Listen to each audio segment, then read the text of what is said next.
I'm Kim. And I'm Amanda. And we are Sisters of Darkness. And welcome to our podcast. So, Amanda, Good what are we afternoon. talking about today? Well, just say, we're going to do our best to get through this show, being that we woke up super early this morning. Oh, this is true. For the Queen's funeral. Yes, we took the day off to wake up early just to watch the Queen's funeral. We did. We don't go to work on a national holiday. So, it's midday. I'm going to do my best to get through this stuff without coffee in my hand. Okay. Okay, so what we're going to talk about today, or what I'm going to go through, is America's first serial killer, HH Holmes. HH Holmes. Yep. I've heard of him. Most people have. I will say that I never really delved into it too much until doing this, and there's a lot to it. There's a lot of discrepancies, so I did my best to sort through what I could, being we're talking about the 1800s. So I did do my best, but yeah, this is the most I've ever delved into H.H. Holmes, I will say.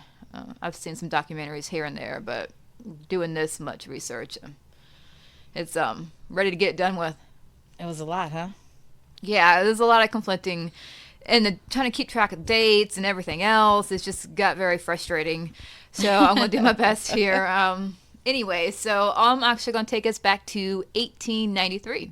Ooh, 1893. The World's Columbian Expedition Fair. Okay. That opened on May 1st, 1893, and it ran all the way through to October 1893.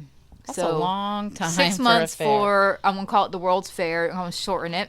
Yeah, I thought it was the World's Fair. I didn't know it is. I didn't know it was called the Columbian Expedition Fair. That's interesting. I never heard that before. So. Yeah, so the World's Fair for short, or the fair. Yeah. Anyway, so World's Fair. The reason for the fair was celebration of the 400th anniversary of Christopher Columbus's arrival in the New World in 1492. Okay, I guess that makes sense. Yes. So the centerpiece of the fair was held in Jackson Park, and this was in Chicago. Chicago had won the right to host a fair over several other cities, including New York, Washington, D.C., and St. Louis. Wow. Yeah. They beat out New York? Yeah. It's impressive. It is. And they did a good job. I think they put it together pretty well. The exposition was an influential social and cultural event and had a profound effect on American architecture, the arts, American industrial optimism, and Chicago's image. The layout of the Chicago Columbian Exposition was in large part designed by some engineers, John Root, Daniel Burnham, Frederick Olmsted, and Charles Atwood. Okay. So the color of the material generally used to cover the building's facades gave the fairgrounds its nickname, which you might have heard, the White City. The White City? Yeah. I've never heard that term before. Yeah, I actually read the book Devil in the White City.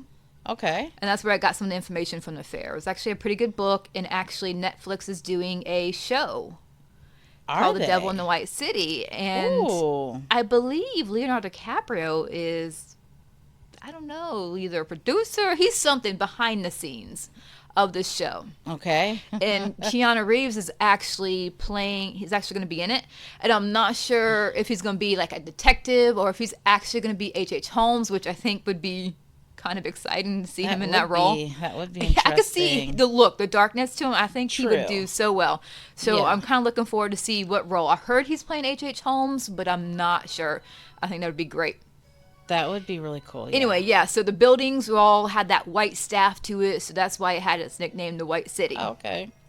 So the exposition covered 690 acres. They pretty much built a city just for this fair. Wow. And they actually destroyed it after the fair, so it's kind of crazy. I think maybe a couple buildings were left, but they really did just...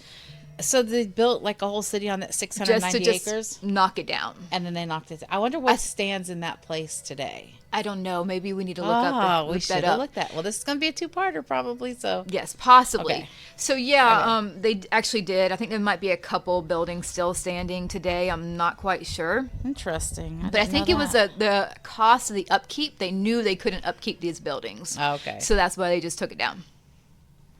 Anyway, so the buildings predominantly neoclassical architecture.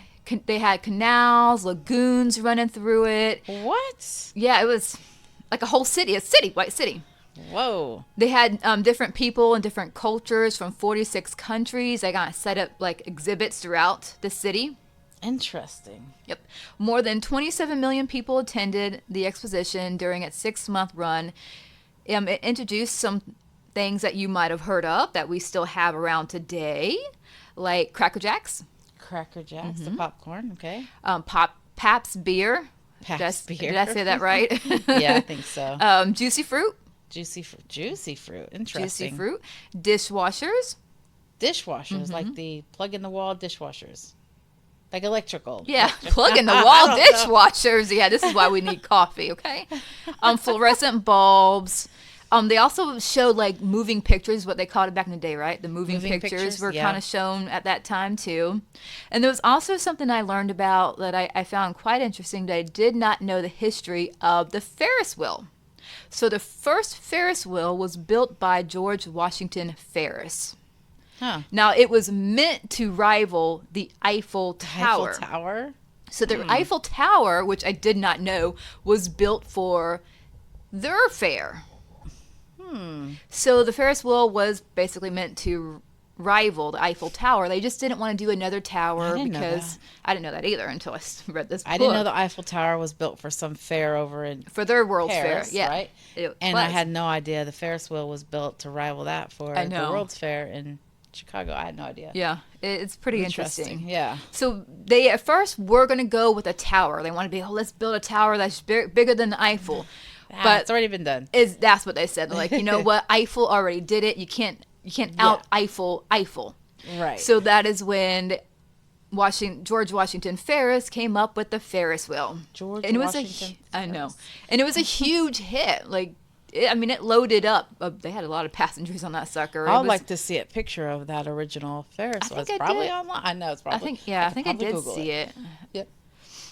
But there's also something that was lurking behind the scenes. This sounds all beautiful and great, but bringing so many people into one spot, so many vulnerable, maybe women, people are going to want to take advantage of the situation, whether financially or for some other kind of game. You mean like a serial killer, HH Holmes? Yes. Yes. So that's where we're going to get into America's first serial killer, HH Holmes. So Holmes was born Herman Webster Mudgett. I like that name. I don't know why. Mudgett. I just like to say Mudgett. I don't know about that name. Herman Webster Mudgett, which is why he eventually changed it to Holmes. H.H. Holmes now. I'm joking. Holmes. He was born in Gilmanton, New Hampshire on May 16th, 1861. He was a Taurus. My bad. I am as well, so... Yeah. You guys are both... Taurus have great qualities, but we can't use him as a poster child for a Taurus. We won't do that. No. He grew up in a religiously strict household, but from all accounts, he had a pretty happy childhood. Couldn't find anything negative. He had loving parents. I know typically you hear something in their childhood that steers them this direction, but there's a normal nothing. Childhood, like. And this is coming from I read a book, and I'll link it, but this is coming from his own words. Like, he had a pretty normal childhood. I mean, I believe it. Yeah. He was a model student. He was bright, got good grades, teacher's pet. Coming from him, though, he did claim that he was bullied by some classmates. Once they locked him in a doctor's office with a skeleton. And at the time, I guess he was somewhat interested but terrified at the same time. So when they did this, it kind of scared him. But ended up having the opposite effect. So he became more intrigued. He faced his fears and became more intrigued with it. So, and this is coming from him. He said this did happen. His own story. Anyway, so he graduated at 16. On July 4th in 1878, Herman Mudgett married Clara Lovering. Lovering. Oh. Now, he did appear to be a very loving, faithful, attentive husband. All the accounts I hear, he was a pretty good husband. Really? Yes. He taught school for about a year, and after that, he clerked at A&B Young Store at East Concord. And with that money, he earned his way to become a student at University of Vermont, which is what his passion was, to study in medical. Okay. Clara supported and encouraged his ambitions. She was a very supportive wife. She actually went to work as a dressmaker to support herself and to also make sure he had some money to support him through school. So she helped him get through medical school. Okay. Mm-hmm. Yeah. He studied day and night, worked very hard towards his goal at the university. He had an ambition to become a physician, and he worked really hard towards his goal. A year was spent at University at Vermont, at which time Mudgett determined to study medicine at Ann Arbor. So he ended up leaving Vermont to go to Ann Arbor to study medicine. Did his wife go with him, or? Yeah, we'll get there. Oh, okay. Sorry, Yeah. I'm jumping ahead of you, aren't I? You are, but that's okay. I'm sorry. So there were some stories told during this time about Mudgett. He had a companion, a friend at the time. They desecrated cemeteries. Oh. That's when they would rob graves, steal the Oh. skeletons, actually study. And this was a common practice for medical. It was not something that was frowned upon, but that's how they learned. They would dig up graves and, exhume the Let's rob bodies. some graves. And they would dissect them and all that stuff. So again, at this time, that kind of crime was not condoned in the interest of medical science. It was condoned. It was not necessarily condoned. Oh, okay. Okay. It was accepted. Low key, that's just what they did. That's right. Anyway.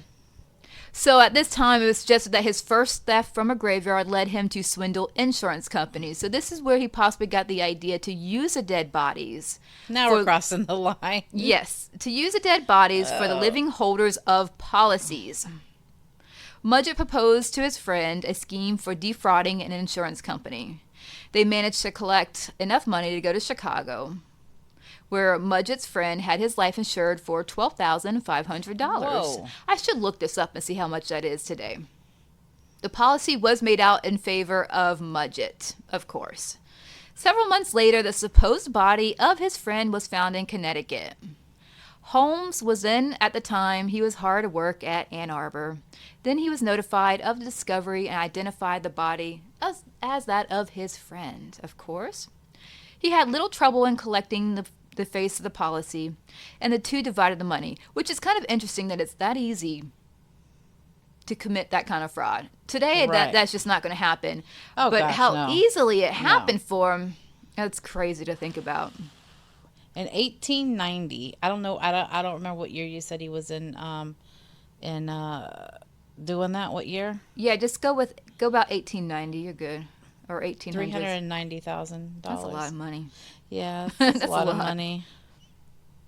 So Mudgett ended up quitting Ann Arbor and began practice of medicine at Moore's Fork, Pennsylvania. His wife was with him for a while now, and this is where she comes back in the picture. She stayed with him for a while. She ended up Okay. having a son named Robert Lovering Mudgett. So they were in Michigan? They were in, Michigan. You said Ann Arbor? Mm-hmm. Okay, and so his wife did join him For a short period of time. for a short period of time. Okay. Yeah. Long enough to have a son. You're right. Robert Lovering Mudgett. But then Mudgett, I'll keep wanting to say HH Holmes, but Mudgett assuring her that it was best for him to go to Chicago. He felt it was a good way for him to be successful. He could find jobs there and just, have a great future for him. So he convinced her this and was satisfied with his promise that he would return and take her to Chicago just as soon as he had saved enough money for them to live. So she took her little boy and went back to New Hampshire. Oh. Needless to say, later on they would divorce because he would never go back to her. Holmes Right. actually ended up throughout his time had 3 different wives. The Wow. first one was the only one he did divorce eventually in order to marry his second one. Oh, jeez. Okay, so in May 1885, this is Holmes taking over in Chicago. Mudgett used alias Henry Howard Holmes, that's where H.H. Holmes comes into play, to take over D.S. Holton Pharmacy. There are 3 different theories I've come across in researching how he acquired the pharmacy, so I'm just going to give you the theories that I found Okay. and what I think maybe is the best theory. So the first theory. Stole it. No, I'm just kidding. It's no. I mean, I know. Anyway, so the first theory. Don't pay no mind to me. I'm punchy. Yeah, that's because it's no coffee and we've been up early. The first theory, Dr. Horton was an old man dying from cancer. Holmes befriended the wife Elizabeth. When the old man died, it became too much for the wife to manage, so Holmes charmed her into selling him the store. Holmes never paid. Holmes, of course, never paid, because I don't think he ever paid any of his debt, from what I gather. What do you do with all that insurance money? Anyway, yes. I just don't know. So she eventually apparently had sued, but then later dropping the lawsuit and just moving to California with So her, that's one where she had scenario? family. That is One. scenario, Kim. I like to say scenario. I hate scenario. It gets under my skin. I didn't know that. Okay, excuse me. Scenario.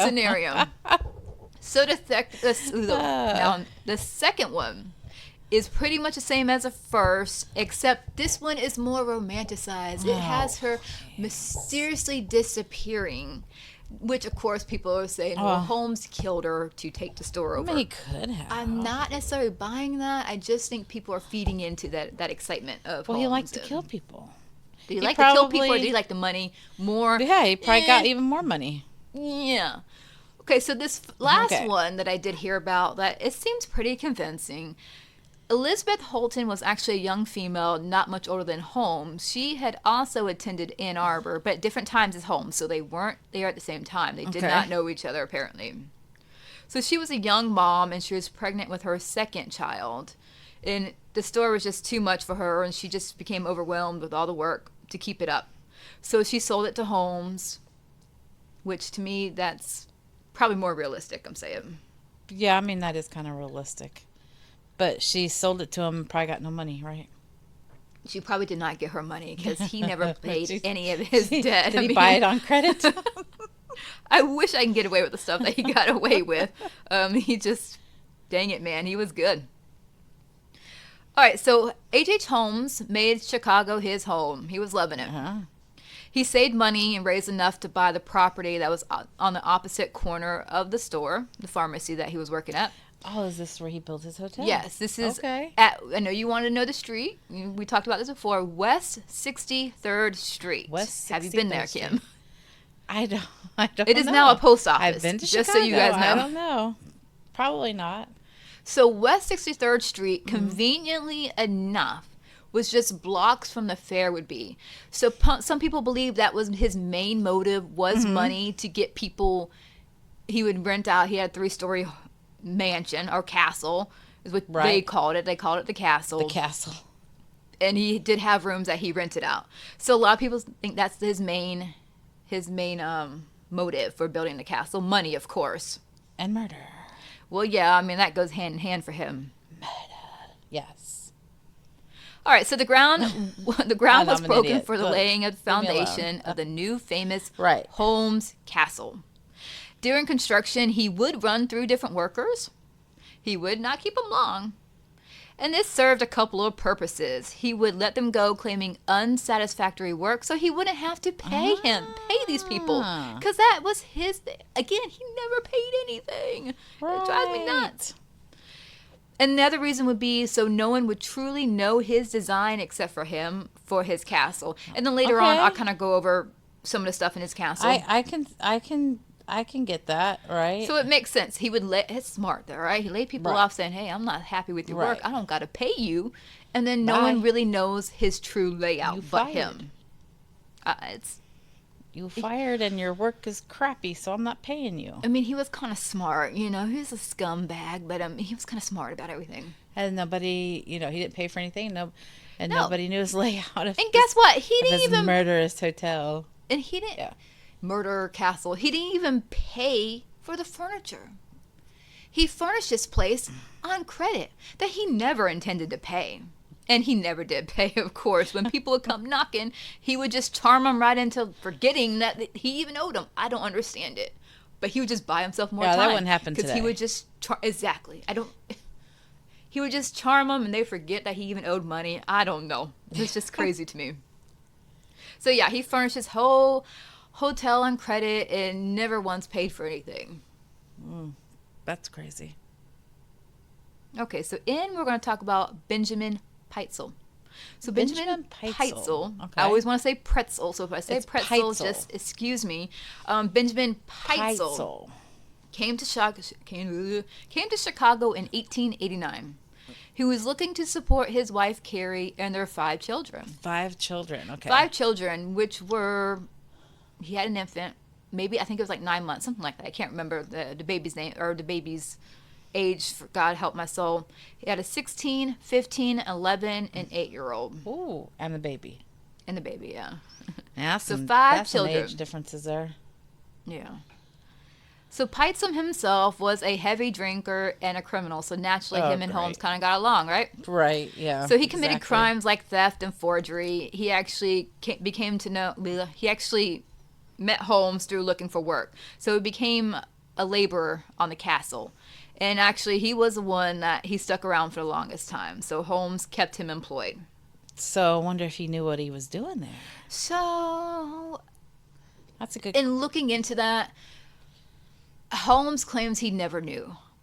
Oh, okay. But then Holmes is a liar. So, but I know this guy also had criminal past. But when you find out what happens to him, how I don't know how he would actually. Right. When we get there, we'll talk about it some more. I'm not sure if he knew or not. Curious. It's like hard to believe that he didn't know, but then it's hard to believe that what he did, that he knew. So I don't know. Exactly. I see what you're saying. So he ended up kind of being Holmes's right-hand man. He was the longest employed with him. They did their criminal acts together because he was all about fraud too. Okay.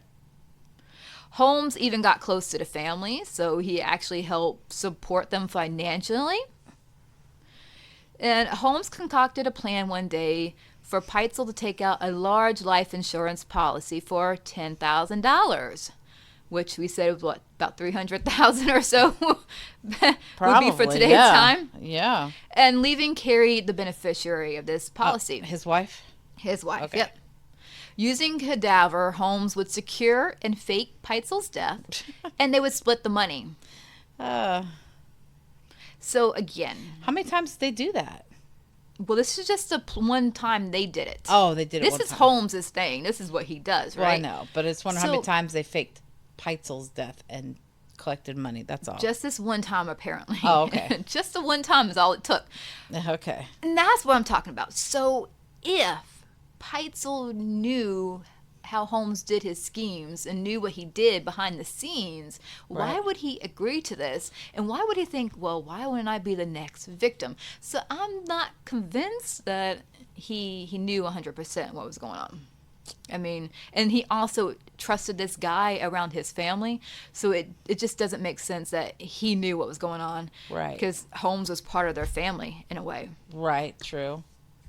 All right, so in 1894, Holmes and Peitzel had set out on this cross-country trip to Philadelphia to go ahead and put the scheme in motion. Scheme, right. That's what I'm calling it, the scheme. Scheme. So along the way, they were planning to commit petty crimes along the way to Philadelphia. In St. Louis, Holmes failed to swindle a drugstore owner, and that left him behind bars. Really? I don't know the details. I know that he tried to swindle a drugstore owner, and it just didn't go as planned. And he went to jail. So he was arrested, and he did spend some time in jail. So there was a little documentation of his criminal activity. Okay. Right. Okay. So while his short time in jail, Holmes shared a cell with an infamous gangster named Marion Hedgepeth. Hedgepeth. Yes. And for whatever reason, Holmes connected with him. He trusted him. For God knows why, he actually divulged his plan of staging Peitzel's death. Hedgepeth had offered Holmes the name of a crooked attorney who could help with this plan. Holmes, of course, with a fee, Holmes agreed to pay him $500. I don't know what the math would be today, but it doesn't seem like a lot. The attorney? Being that they were going to get $10,000, and then he was going to pay this Hedgepeth $500. Oh, the Hedgepeth, the other criminal. Yes, the criminal he's because Hedgepeth was going to provide him with this crooked attorney to help all this go smoothly, right? To get this life insurance. Right. So Holmes did agree to pay this $500. Holmes spent just a few months in jail before his wife at the time, Georgiana Yoke, bailed him out. Now, Georgiana, or Miss Yoke, I'll call her. Miss Yoke. I don't know what Peitzel, I don't know what Holmes had told her the reason he was in jail, but she didn't know about his criminal history. Okay. She didn't know what he was up to. Like, she had no clue. But anyway, she bailed him out. So Holmes and Peitzel at this time took off to Philadelphia. Okay. When Holmes and Peitzel arrived in Philadelphia, they rented an apartment and they took aliases as patent dealers. I hate saying that word. Patent. Patent dealers, Patent, yes. I know. I want to say patent, but patent dealers. Patent dealers.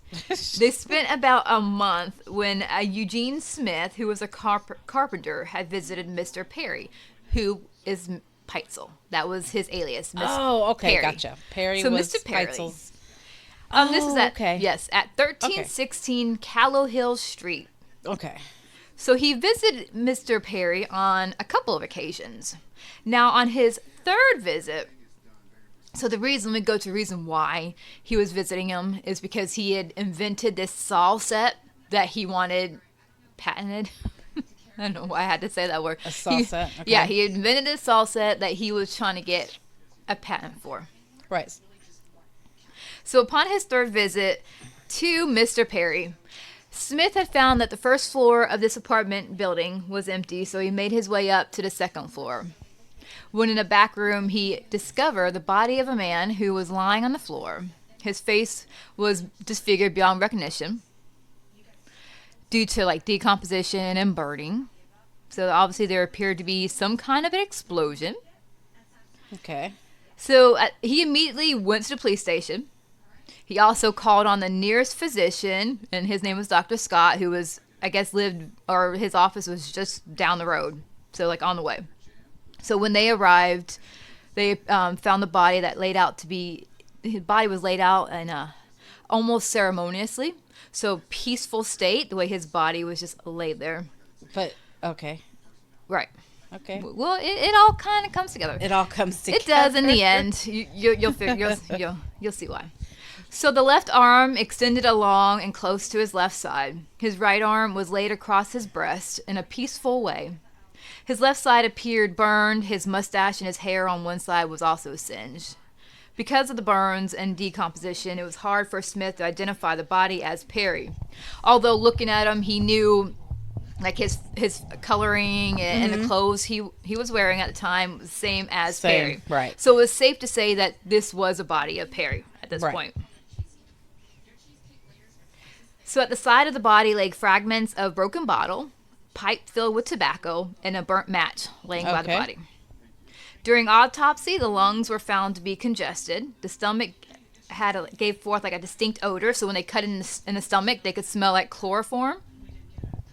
Even though it did look like an accident by explosion, like he was lighting his pipe and then it exploded, so that's what it was.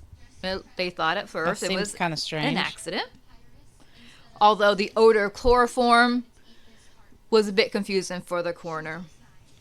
So it doesn't line up to an explosion with the chloroform being in the stomach contents. Well, I mean, how many people have a pipe explode and they die? I mean, I don't know. I mean, it seems weird. It's probably possible. If he caught on fire, if part of him was burned. So anyway, the coroner did believe at the time that death was chloroform poisoning because of the chloroform in his stomach. Right. So Perry's body laid in the morgue for 11 days. When a letter had arrived from a Japheth Howe, an attorney that represented Miss Peitzel. So this was the attorney that Hedgepeth provided Holmes. Right. Just so you know. So they believe the body of Perry was actually Peitzel, is what they told in the letter. Right. That he was insured by Fidelity for a sum of $10,000, and that he and a family member would arrive to identify the body.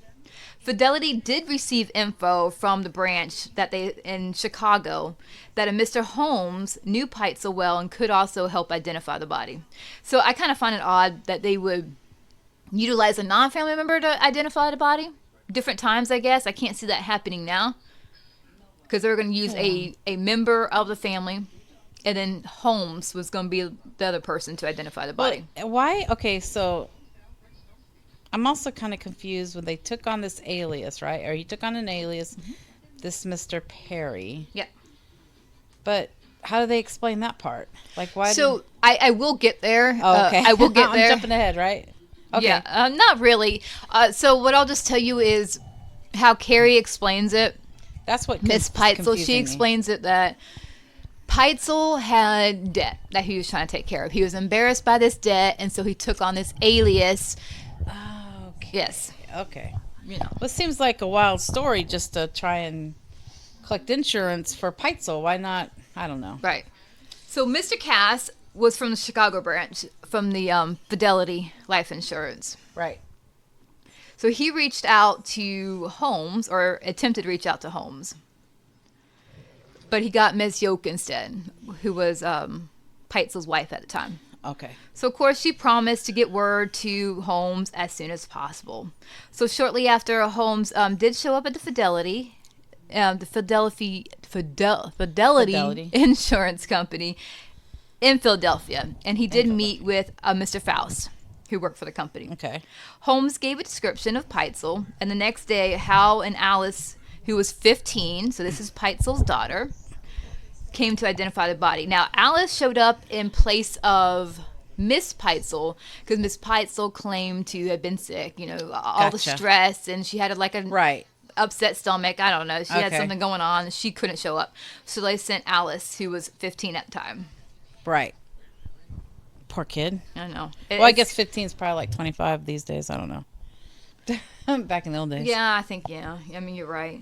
So before identifying the body, Alice and Holmes agreed on some marks. So they just said, hey, you know, he's got a wart on the back of his neck and then a scar on his leg. And there were also, his teeth were, I guess, unique.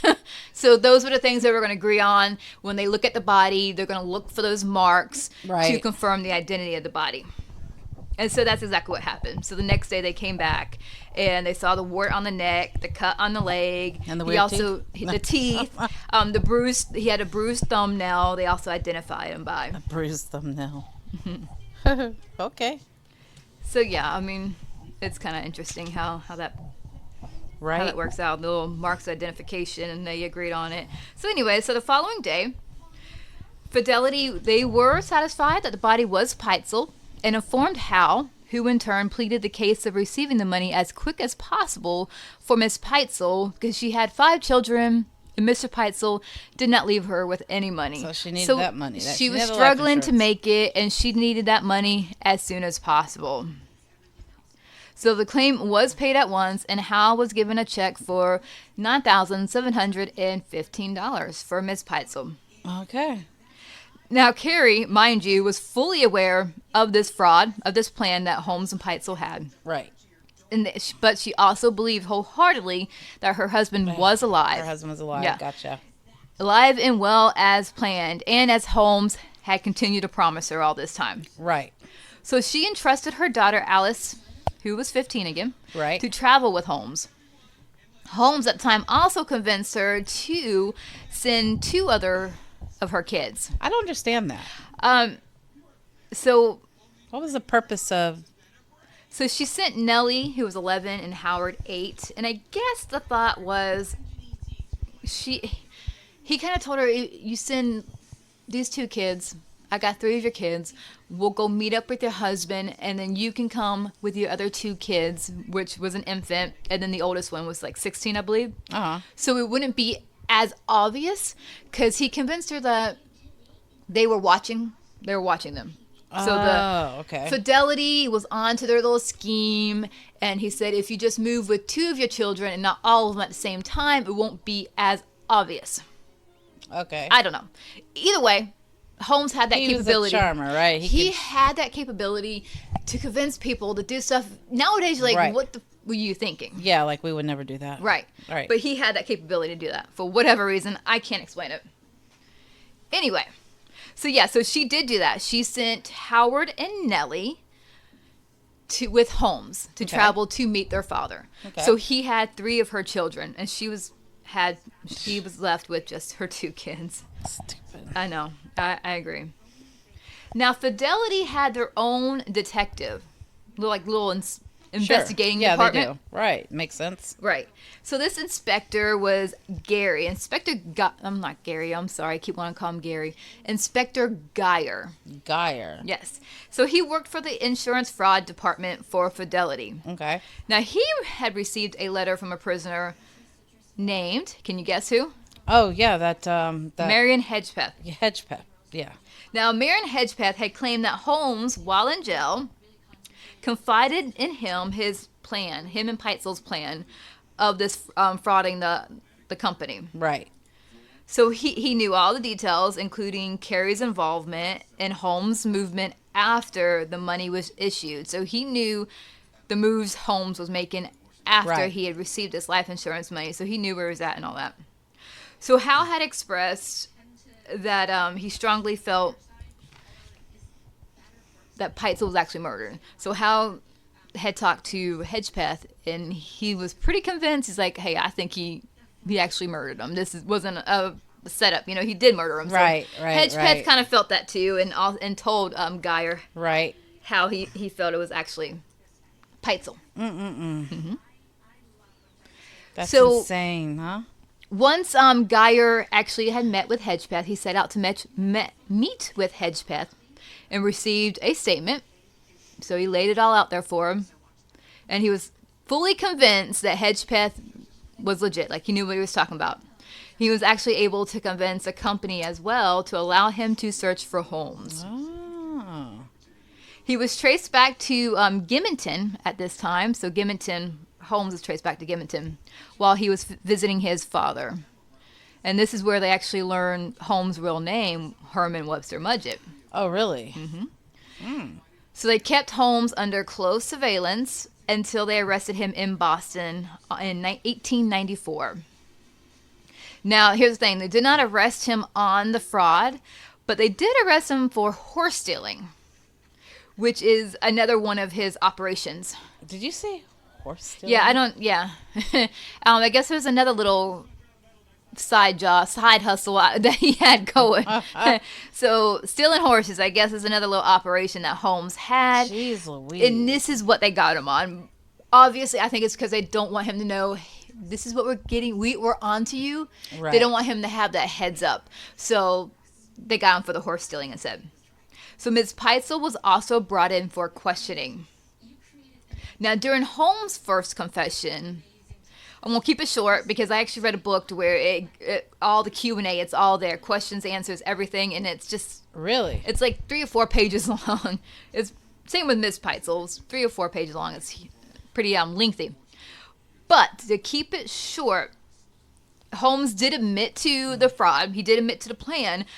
But he was pretty adamant that Peitzel was still alive. Okay. And that he was in South America. South America. That's Yes. convenient. He Like was they're gonna alive. travel to South he was America in South to find America. him. Yeah. And yes, Holmes admitted that he had the 3 children, but the children were in South America with their father, and they also were alive and well in South America. They didn't believe him. I think they did. They did at first. They did at first. Yeah. I think no one would think someone would harm children. So they True. believed that the kids were safe. They genuinely did believe it. During Miss Peitzel's questioning, she denied knowing about the plan, so she kind of just played Play dumb. Yeah. But that's what I do. Yeah. She that's what I would do too. Right. So she claimed she didn't know anything about it until a week after this body was found. She confronted Holmes, who told her of their plan of the fraud that they had put out there, and that Peitzel was alive and he was safe, and that he was in South America, and that he was going to bring her to her husband and bring her kids to her husband as well, and it was all going to work out. They're going to have this money and all that good stuff. But Gonna be again, like I rich. said, even she Rich, wasn't rich. concerned. It's crazy to think about. Even she wasn't concerned about her children's safety. To me, that's crazy. It didn't. I don't know why. It didn't cross their mind that Right. the children were in danger at this time. So on November 19th, 1894, warrants for Holmes and Peitzel, Miss Carrie Peitzel, was issued for the fraud. Holmes still adamant of Peitzel being alive in South America with his children. And Carrie's other two children, Desi, who was 16, and then the infant son, were placed in social services. So it was a society to protect children from cruelty, is what it was called back in the day. Okay. So Hal, the attorney for Hedgepeth, was also brought in on charge of conspiracy. So at this time, there was a few things going on. Carrie kind of started cooperating. She started delving into, telling the truth of what she knew and about Holmes and Peitzel's plan and all that. Oh, okay. Okay. I think she also kind of started thinking that maybe her children were dead. Maybe her husband really was dead. I think that's why she started cooperating, because I really do. She started seeing that it's a possibility that her husband's dead and her children are probably dead as well. Oh, that sucks. Yeah. So Holmes also, he started feeling that pressure, knowing he was going to be found out, because they were investigating pretty hard and hitting him pretty hard. So he had an idea that he better come up with a different plan. Yeah. So he made a second confession. Oh, brother. He was apologizing that he was not truthful in his first confession, and that the body found was actually Peitzel. Oh, my God. Yes, and that he found him dead, so he believed that Peitzel committed suicide. Oh, my goodness, really? So what he did is, since he found him already dead, he said, why not go ahead and set it up like we had planned to make it look like an accident? So he set the scene up to make it look like an accident like they originally had planned. After this, the concern for the children... Jeez Louise. Yeah. So after this... They realized Holmes was lying, so they also think maybe he's lying about the children. So this is when that concern, it kind of amped up for the children, and they wanted to find him safe.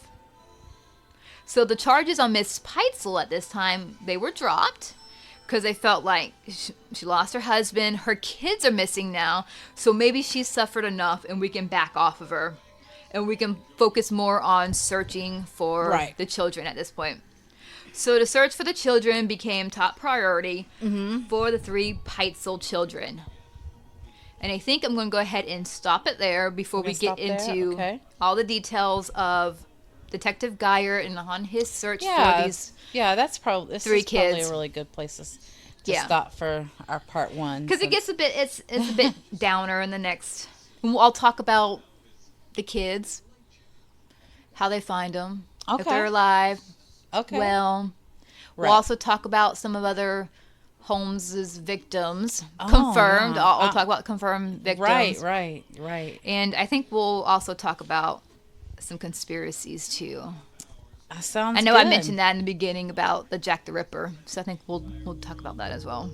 All right. Well, cool. Yeah. All right then. So I hope you guys like that and come back for some more. Right. So more until Holmes. next time, which will be probably a couple days or a week. Yeah, probably a week. All right. Well, we'll see you later. All right, see ya.